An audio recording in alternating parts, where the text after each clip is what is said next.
Meus amados irmãos, a paz do Senhor Jesus. Vocês podem assentar-se.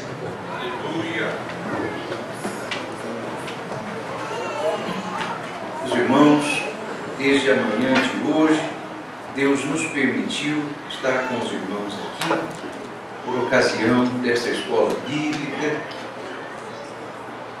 Desde o período da manhã estamos trazendo aos irmãos um estudo bíblico sobre o livro, sobre escatologia, não sobre o Apocalipse especialmente, mas sobre as questões escatológicas. Nosso Deus nos tem concedido essa oportunidade, somos muito alegres por isso, estamos agradecidos a Deus por essa oportunidade. Muito feliz em ter podido conhecer hoje o pastor Gerson, embora aqui já funcione o núcleo da idade há algum tempo, o número de núcleo 1500, e nós tenhamos tido o desejo, alguns meses atrás, de estar com os irmãos na formatura do núcleo. Não foi possível na ocasião, mas hoje Deus nos permitiu estar aqui. E para minha surpresa, eu chego aqui e descubro que o pastor Gerson e os irmãos obreiros dessa igreja são ligados à SEADRE, que é a minha convenção também. Eu não imaginava. Não imaginava. Fiquei muito feliz, muito mesmo, muito agradecido ao nosso Deus Celeste. São coincidências, irmãos, que trazem muita alegria ao nosso coração. E antes de irmos à mensagem, eu gostaria de dar aos meus amados irmãos uma palavra de incentivo, de encorajamento, ao mesmo tempo que é também um alerta. O meu pai sempre precisou mudar bastante de casa, porque durante muito tempo nós não tínhamos casa própria. Então nós mudamos de casa e acabávamos mudando de igreja também. E passamos por muitas igrejas. Embora a nossa família seja toda do estado de São Paulo, nós moramos no estado do Rio de Janeiro por muitos anos. Então ali no Rio de Janeiro passamos por diversas igrejas. Certamente, se eu disser aqui, o pastor Gerson conhece, se não todas, quase todas. Nós passamos pelo pastor Horácio da Silva Júnior, Cordovil, pastor Gilberto Malafaia, vários outros. E, irmãos, nessas mudanças de igreja, eu vi algumas coisas acontecerem, e eu acredito, porque vi, se me contassem, talvez eu não cresça. Vi igrejas tão avivadas e tão despertas quanto esta aqui, perderem totalmente o carisma espiritual. Porque em algum momento da sua trajetória, essas igrejas abriram mão de algo que os irmãos têm, que é justamente essa simplicidade genuína do povo pentecostal. Agora, não se confundam com o que eu estou dizendo. Não estou dizendo simplicidade como sinônimo de ser simplório. Eu estou dizendo simplicidade, que é aquilo que traz você ao culto e à presença de Deus sem pretensões, para adorar simplesmente, para buscar a Deus simplesmente. Se Deus fizer, se Deus não fizer, se Deus abençoar, se não abençoar, bom, Deus é Deus e o assunto é com Ele. E o crente simples, o crente sincero, não sai da presença de Deus porque Deus não abençoou. E eu percebo nos meus amados irmãos esse estado de fé pura. Queridos irmãos, não percam isso. Observe que as grandes capitais e de lá para dentro dos interiores do nosso Brasil, as igrejas, estão cedendo espaço, cedendo terreno para o inimigo, abrindo mão da sua simplicidade de fé para uma certa sofisticação, e eles acham assim, que se não se sofisticarem, não se modernizarem, vão perder público. Irmãos, Jesus não tem público, Jesus tem ovelhas. Jesus tem aprisco. Jesus não tem auditório.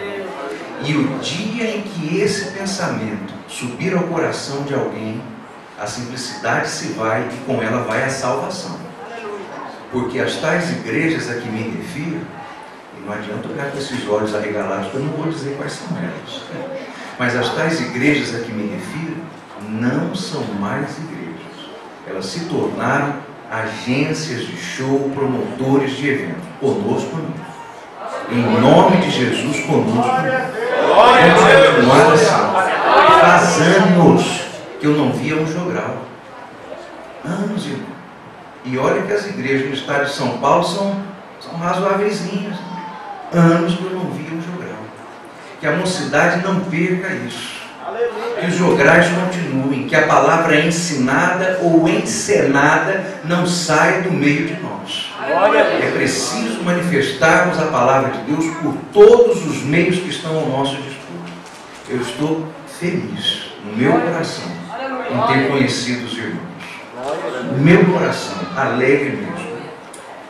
Enquanto as irmãs estavam cantando aqui, eu filmei um pedaço e mandei para minha esposa. Perdeu. Não pôde vir, perdeu. Coisa linda, graças a Deus. Meus queridos irmãos, carta de Paulo aos Romanos, capítulo de número 4. Carta de Paulo aos Romanos, capítulo de número 4. Nós vamos fazer a leitura dos versos 17 a 22. Se nós quiserem ficar em pé, em continência à palavra de Deus. Romanos 4, de 17 a 22, a Escritura do Senhor nos diz assim: o qual, Abraão, em esperança creu contra a esperança, tanto que ele tornou-se pai de muitas nações, conforme o que lhe fora dito, assim será a tua descendência, não enfraquecendo na fé, não atentou para o seu próprio corpo já adormecido, pois era de já quase 100 anos, nem tampouco para o amortecimento do ventre de Sara. Não duvidou da promessa de Deus por incredulidade, mas foi fortificado na fé, dando glória a Deus, estando certíssimo de que o que ele tinha prometido também era poderoso para o fazer. Assim, isso lhe foi imputado como justiça. Palavra do Senhor. Os irmãos podem sentar-se. Se quiser deixar sua Bíblia aberta nesse texto, nós vamos voltar a ele algumas vezes esta noite.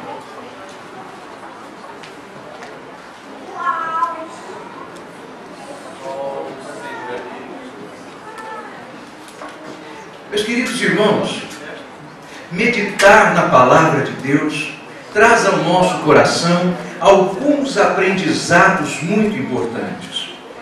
O primeiro deles deve ser o de reconhecer nas Sagradas Escrituras uma literatura incomparável. Não há livro no mundo que se assemelhe à palavra de Deus. A razão para isso, todos nós conhecemos: a palavra de Deus é inspirada, divinamente inspirada. E não há outro tipo de livro, não há registro, não há frase, não há palavra outra que tenha esse mesmo poder, essa mesma característica de ser palavra divinamente inspirada. E não apenas aquilo que a Bíblia diz é muito importante para nós, mas ao meditar nas Escrituras, eu, e sei que os irmãos também, sinto prazer não apenas em ler o que a Bíblia fala, mas em ler o modo como ela fala. Porque a palavra de Deus fala com palavras belas, com palavras que às vezes parecem até um poema. E entre essas muitas frases tão emblemáticas, tão simbólicas, tão belas, há uma, e que lemos aqui esta noite, que sempre causa ao meu coração espécie, admiração. Exatamente esta frase: Abraão em esperança creu contra a esperança. E o que seria isto? Esperar contra a esperança? Se você parar e meditar um pouquinho, facilmente entende. Abraão esperava 2 vezes por causa das coisas que enfrentava. Mas o que quer dizer isto? Esperava 2 vezes. Abraão olhava um problema e, ao mesmo tempo em que esperava fracasso, esperava sucesso. Esperava fracasso, mas esperava solução. Esperava derrota, mas esperava vitória. Observe bem que nós lemos um texto que dizia que Abraão não atentou para a fraqueza de seu corpo. Quer dizer que em corpo fraco, Abraão esperava força. Onde ele poderia aguardar por desespero, aguardava também por esperança. Esperar contra a esperança. Para bem entender, lembre-se de quando você, não sei se ainda há por aqui aquelas feiras de rua, mas se não houver, em algum momento você foi a uma delas, e chegando diante de algumas barracas, os verdureiros colocam naquelas balanças antigas, equilibradas, de 2 pratos, de um lado aquele peso de cobre, 1 quilo, 1,5 quilo, 2 quilos, vai saber o tamanho da compra que alguém está fazendo, e do outro começa a colocar os legumes, até que os pratos da balança se equilibram. Exatamente isso é o que significa esperar contra a esperança. Abraão, neste momento, conforme o apóstolo Paulo conta, via o seu corpo velho, fraco, caminhando em direção à esterilidade, era já de 100 anos, e ao mesmo tempo olhava para Sara, sua esposa, que não obstante fosse uma mulher muito bonita, desejada para ser esposa de homens poderosos. Os irmãos conhecem bem a história do patriarca Abraão. Apesar de toda a beleza, também era estéril. Era como se Abraão pegasse a promessa que Deus fez, que era de dar-lhe um filho, e por este filho suscitar-lhe uma descendência que seria uma grande nação, e colocasse no prato desta balança. Ora, posta assim, certamente a balança iria pesar para o lado da promessa. Mas Abraão também espera contra a esperança.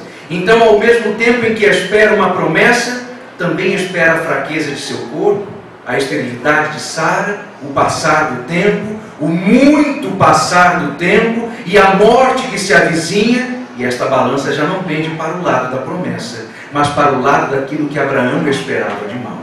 Isto é esperar contra a esperança.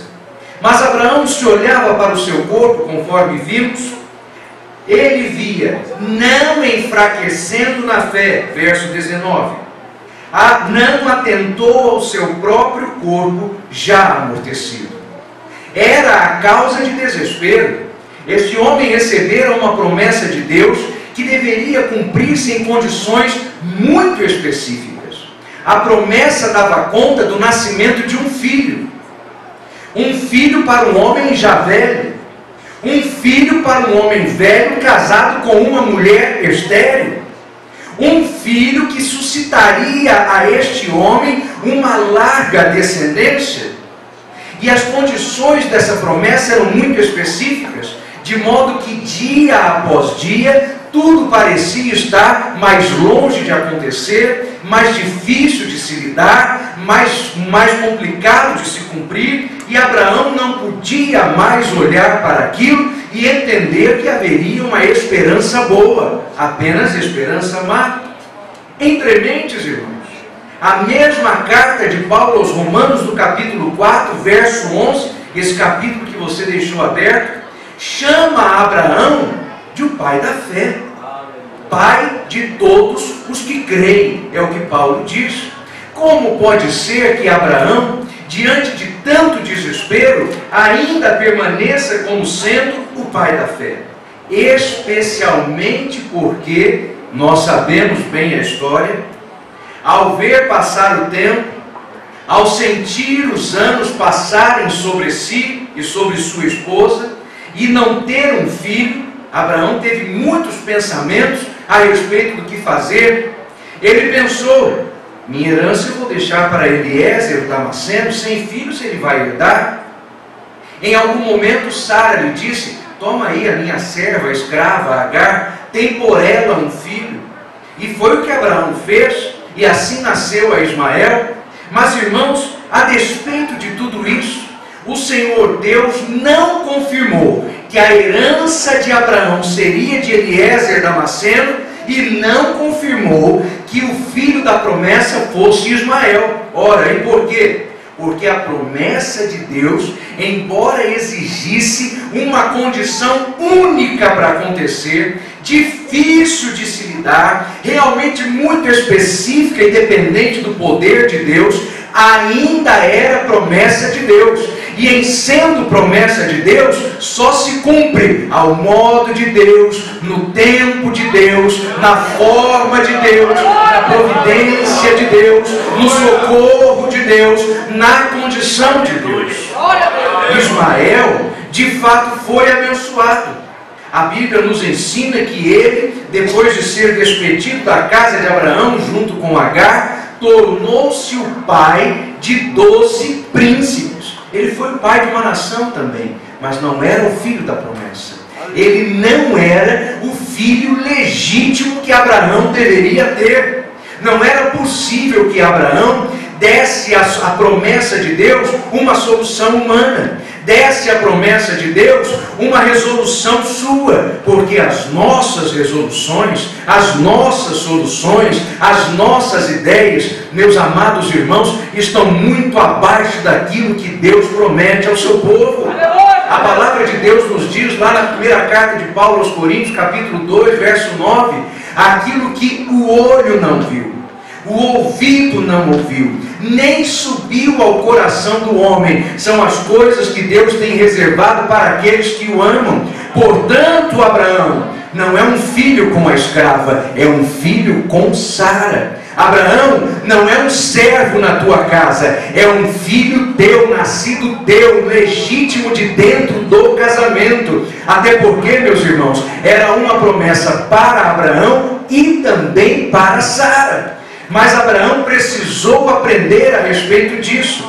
E quando Abraão é chamado na carta de Paulo aos Romanos de pai de todos os que creem, é depois que a sua vida foi sendo experimentada em todo tipo de decepção, mas também de socorro. Abraão agora já era um homem experimentado em esperar contra a esperança. Subindo o Monte Moriá, ele esperava ter que sacrificar Isaque, mas esperava também o Cordeiro de Deus.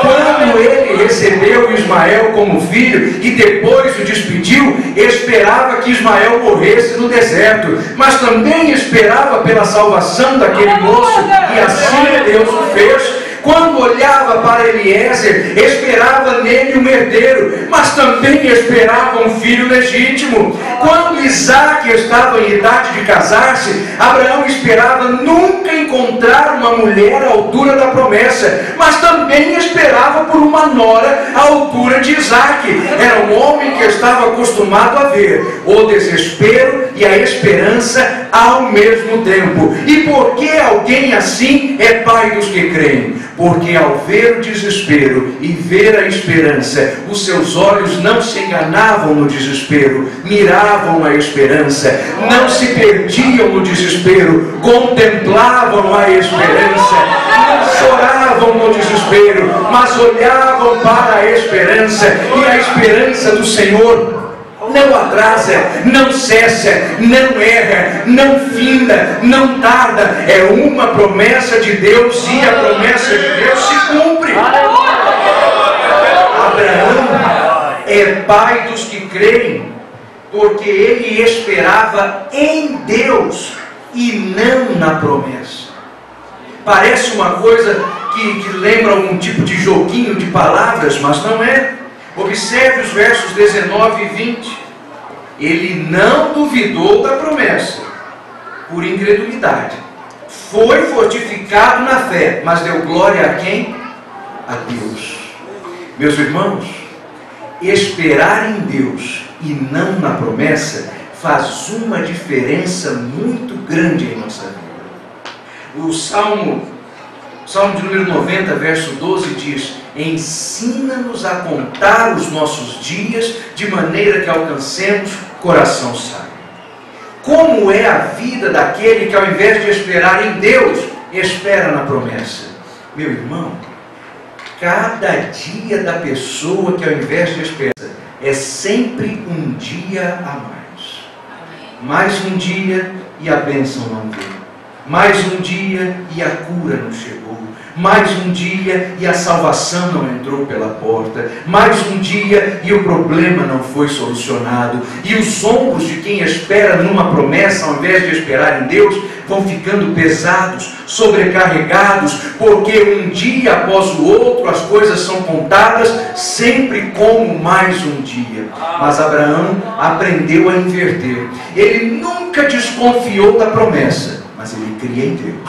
Ele nunca duvidou da promessa, mas acreditava no Senhor. Ele nunca desqualificou a promessa, mas a sua esperança estava em Deus. E a esperança de quem crê em Deus muda tudo, porque para quem crê em Deus, cada dia é um dia a menos. É um dia a menos, Deus vai socorrer. Um dia a menos, Deus vai curar. Olha, é menos um dia até a provisão. É menos um dia até a salvação da sua família. É menos um dia até que Deus mande o socorro. Menos um dia até que Deus visite a sua causa. Agora, se passou um dia a menos, logo o Senhor vai entrar com a providência. Quem, ao invés de esperar na promessa, espera em Deus, começa a contar as coisas um dia a menos. É por isso, irmãos, que nós mantemos os nossos olhos firmes, não em promessas, mas no nosso alvo, que é o Senhor Jesus Cristo. E assim nós nunca pensamos, mais um dia e Jesus não veio. Não, nós pensamos um dia a menos para arrebatamento, um dia a menos para encontrar o Cordeiro, um dia a menos para ir para o céu, um dia a menos para entrar na eternidade, um dia a menos para deixar este mundo, um dia a menos para o tribunal de Cristo, um dia a menos para ser galardoado, um dia a menos para a Santa Ceia na eternidade, um dia a menos para reinar com o Senhor Jesus, um dia a menos para julgar as nações, um dia a menos para que Satanás seja definitivamente derrotado, um dia a menos para a vitória completa da igreja sobre a terra, um dia a menos para que as portas da eternidade se abram para nós, um dia a menos para contemplarmos o Cordeiro de Deus face a face, um dia a menos para nos juntarmos aos anjos e dizer: Santo, Santo, Santo é o Senhor dos exércitos, toda a terra está cheia da sua glória. Um dia a menos para encontrarmos os heróis da fé, um dia a menos para que nós ganhemos a eternidade que nos foi garantida pelo Senhor Jesus. É lógico que gostamos da promessa.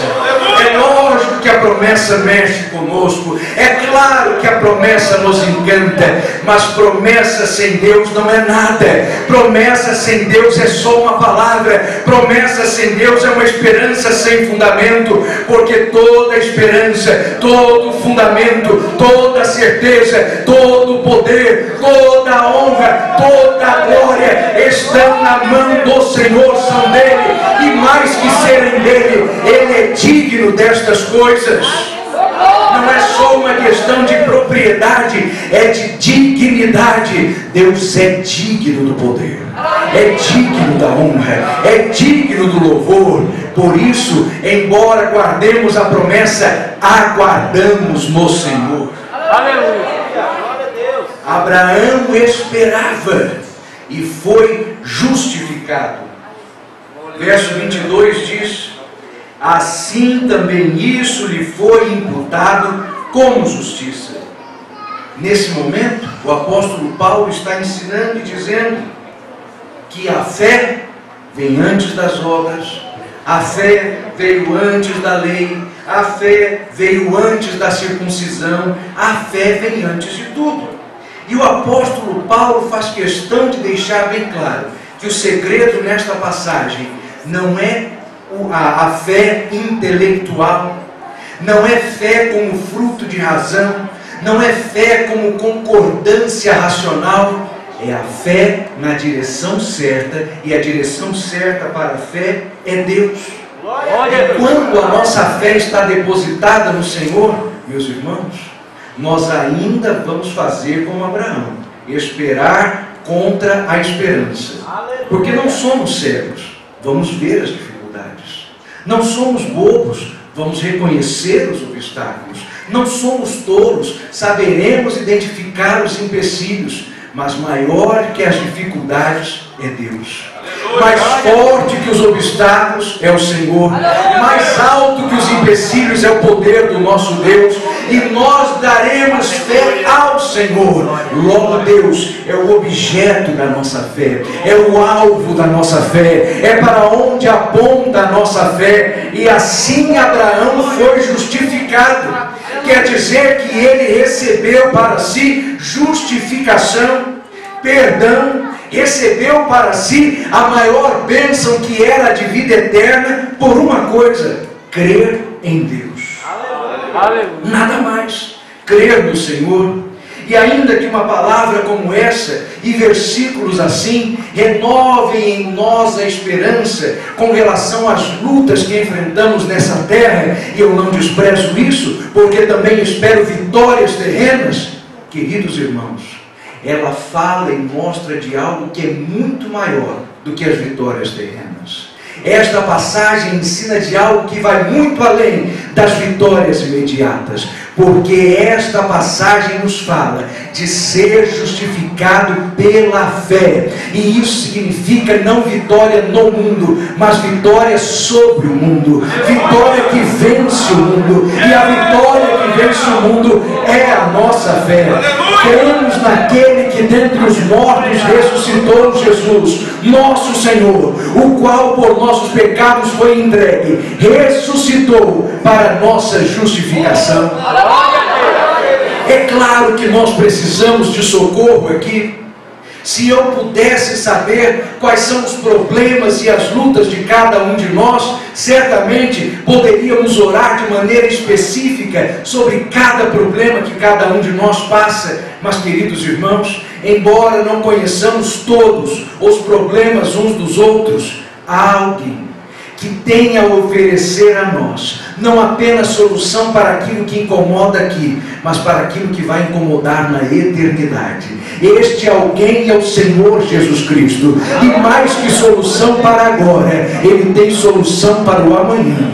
Mais que solução para hoje, Ele tem solução para a eternidade. Mais que solução para o tempo presente, Ele tem solução para o tempo futuro. E esta solução se chama a justificação pela fé. Significa que o Senhor, reconhecendo em nós fé, dá perdão. Reconhecendo em nós fé, elimina o pecado. Reconhecendo em nós a fé, nos santifica pelo Espírito Santo e nos prepara para estar com Ele na eternidade. Os irmãos pensam que a preocupação de Abraão era simplesmente um filho. Meus irmãos, Abraão foi aquele a quem o Evangelho foi mostrado pela primeira vez. E ele viu e entendeu que seria ele ancestral do Senhor Jesus. Sua preocupação não era um filho, era o Cristo. Sua preocupação não era um filho, era o Salvador. Sua preocupação não era um descendente, era o filho de Jessé. Sua preocupação não era um filho ou netos, mas ser o patriarca do povo de Deus, daquele que deu ao mundo a salvação em Cristo Jesus. Essa era a sua preocupação, assim como deve ser a nossa também. Estamos muito atentos àquilo que nos cerca aqui, que aqui nos incomoda. Mas e quanto à eternidade? Porque a fé pode até abrir as portas de emprego, mas ela serve para abrir as portas do céu. A fé pode até servir para nos dar bênçãos materiais, mas ela existe primeiramente para nos assegurar a herança espiritual. Buscai primeiro o reino de Deus e a sua justiça, e todas as coisas ser-vos-ão acrescentadas. Por fé, Deus cuida do resto, você se ocupa do céu. Por fé, Deus não deixa faltar aqui, e você mantém os olhos no céu. Por fé, o Senhor põe comida em sua mesa, e você mantém os olhos no céu. Por fé, o Senhor veste a você e sua família, e você mantém os olhos no céu. O céu é o alvo, o céu é a preocupação, o céu é o objetivo, o céu é para onde vamos. Pela fé devemos herdar mais do que bênçãos aqui, as bênçãos espirituais. É aí que Abraão se torna o pai de todos os que creem. Não é porque teve um filho, mas porque foi ele alcançado e redimido pelo Senhor Jesus Cristo. Não é porque teve uma promessa cumprida, mas porque não perdeu de vista o Senhor Deus, que era o Deus de toda a promessa. Cremos que Cristo ressuscitou dos mortos. É hora, queridos irmãos, de entendermos: somos nós a última geração de crentes sobre a face desta terra. Não haverá outra depois de nós. Os sinais ao nosso redor urgem. Os sinais ao nosso redor gritam. E aquele que abrir os olhos espirituais verá que Satanás está pronto para fazer o estardalhaço que sempre quis fazer. Não fez ainda, porque a igreja ainda está na terra, mas por um pouquinho assim de tempo. Faltando tão pouco tempo, não perca você a sua fé. Faltando tão pouco tempo, não perca você o seu ânimo. Faltando pouco tempo, não esmoreça agora. Eu sei que ao olhar para o seu corpo, você vê fraqueza, você vê pecado, você olha ao redor e vê tentação, e você, como Abraão, pensa, é esperar contra a esperança, querer coisas boas, mas enfrentar coisas ruins. Permaneça, insista, persista, não retroaja, não desista. O Senhor não tem prazer naquele que retrocede. Faltando um pouquinho de tempo, é hora de manter-se firme, deixar as suas vestes brancas, lavadas e remidas do sangue do Cordeiro, porque pela justificação, através da fé, logo os céus se abrirão para nós. Logo nós veremos ao Senhor Jesus Cristo dizendo: vinde, benditos de meu Pai, possuí a terra que eu agora vos dou por herança. Logo ouviremos o Senhor chamar o nosso nome. Logo ouviremos o Senhor nos galardoando, retribuindo a nós e coroando-nos no céu. Faltando tão pouco assim, renove a sua fé. Eu sei que tudo depõe contra. Zombam dos crentes, ridicularizam o Evangelho, querem manter as igrejas fechadas, lacradas. A nossa fé está sendo ridicularizada de todas as formas, mas isto é sinal de que Cristo nos vem buscar. E quanto mais esses sinais crescem, mais a sua fé deve crescer também, porque é testemunho de que você está no caminho certo. O Senhor Jesus disse que era para suspeitarmos quando os filhos dos homens, dizendo de vós, falarem todo o bem. Significa que quando somos elogiados pelo mundo, estamos em sintonia com o mundo. Quando somos agradados pelo mundo, estamos fazendo do jeito que o diabo gosta. Mas quando a igreja é perseguida, quando a igreja é caluniada, quando a igreja é humilhada, quando o crente é zombado, é porque ele está indo na contramão do mundo, fazendo do jeito que Deus quer e da forma como Satanás não tolera. E aí você sabe que está no caminho certo. Falta um tantinho assim, não desista agora, permaneça firme, não desista agora. Eu convido os irmãos por breves minutos a que se ponham em pé comigo.